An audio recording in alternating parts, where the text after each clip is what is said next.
Ladies and gentlemen, welcome back once again. And to shed more light on the tragic incident that took place at St. Mark's Cathedral, we are pleased to be joined over the phone by Dr. Viviane Morros, the political analyst. A very good afternoon to you, Doctor. Good afternoon, Yasmin. Good afternoon. Doctor, how do you view this tragic incident that took place at St. Mark's Cathedral, and especially that it's the second explosion that takes place inside Cairo, and actually there was a third explosion at the International Road of Kafr al-Sheikh. So how do you view the current situation in Egypt? Well, I can see that all of a sudden, of course, there has been a lot of terrorist acts all over Egypt, but it has been dormant for a while. And I feel that there is a concentration and a revival of these terrorist cowardly acts again. Is it near the year end to confirm their presence or to destabilize the Egyptian road path that we are taking very successfully with the president and with the participation of all the youth and all the members of the nation into a positive direction, and they want to stall these way of tackling everything and stall our success into a better Egypt. So I can see that they say, okay, now let's destabilize everything because we want to make Egypt fall, which they will never succeed in doing it. Okay, actually, Doctor, this happened in front or near the cathedral, and days before it happened in front of a mosque. So I think that this proves that there's no religion for the people who committed this incident.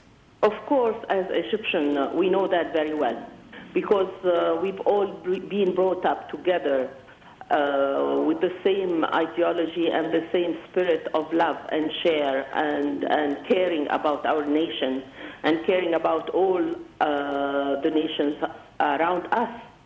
And we know that. We know that from a long time ago. It's just the image that they want to transmit to the exterior world, that Islam is a terrorist, has a terrorist image, has a terrorist ideology, which is completely wrong. But as Egyptians, of course, we know. We know that. And the trials to destabilize the Egyptian unity between Christians and Muslims haven't stopped for a long time. They've been trying to destabilize our national unity for a long time because they're not succeeding in doing it. I can compare Egyptians, Christians and Muslims, like twin brothers and sisters. They cannot be separated under any circumstances, whatever they try. We will only get stronger in our love and our appreciation of our both religions, which have the same ideology of love and share and peace around us. So it's worth mentioning that a crowd took place outside the cathedral, and they were chanting, "Tell the sheikh, tell the priest, Egyptians' blood is not cheap." Egyptians' blood is not cheap, a good proof, actually. As Pope Shenouda mentioned before, that Egypt is a nation that lives in every one of us, Christian and Muslim, not a nation where we live, because we are all the same. And they have done that on the day of the Mawlid Nabi, which is a religion of a lack of any sense of religion to these people, to these terrorists. They can only be described as cowardly terrorists and betrayal to any national unity they could ever think of. They are just spreading this message to every educated person in the whole world. They will understand this without any mentioning of anything. They are just polluting their names, but we know that they cannot touch either Christianism or Islam in Egypt. We are all one core and one body. Okay, Doctor, in your opinion, what are the measures that should be taken after this explosion? As I told you, it's not the first explosion that takes place inside Cairo. 2 days ago, there was another explosion, and also it led to the death of a policeman, and that was in Talabiyah district in El Giza. So I want to know how to deal with such terrorist acts.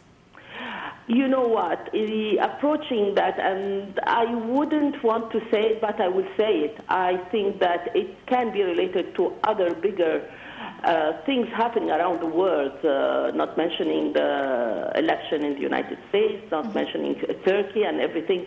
Everything is related in a way to organize for something that would suit someone somewhere in the world. It's a conspiracy, which is, I would guess, it's 80% conspiracy. And of course, the Ministry of Interior has a great task to achieve in ensuring the security of every place in Egypt. But it's not just that. There are so much persons, there's so much number of people in the Ministry of Interior as policemen, as security persons. But everyone on his own, as Egyptians, should be vigilant to any strange thing happening to him, and we should have a hotline with the Ministry of Interior and some hotline related to the police stations, to the Ministry of Interior, to the security of Egypt, that anyone who feels that there is something wrong that's going on, they should call this hotline to report it, because even if it's not dangerous, but at least it makes some cautions, and people would look around these areas with more attention. And of course, the Ministry of Interior are doing their utmost thing. They shouldn't have a stable, let's say, Kameen everywhere. They should change the places of Kameen everywhere, because they've been killing soldiers around the Kameen that is stable, that is work at a certain time. Should change all these routines. Routines should be changed in the actions of the Ministry of Interior and the police to supervise the traffic, the population. Especially that a lot of people are asking, how did this bomb, and especially that it's a bomb made of TNT, so how did this bomb enter this place? You know, if you know well the structure of the Boutroussaya has a special entrance that is different to the cathedral. And there is maybe one but or it's two adjacent to the security cathedral. guards who are friendly, nice people. They would not, like all good Egyptians, sometimes they don't fear anyone. And maybe the lady was dressed up in such a normal way to them. You know, when someone does something wrong, he studies his action very well, and he gets disguised so well, so no one can detect him.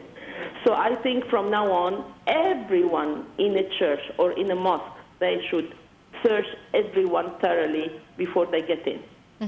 And they should make a rule that no one should bring anything with him. If you want to go to church, just come without anything. I'd like to thank you very much, Dr. Viviane Morous, a political analyst. Thank you so much for your information.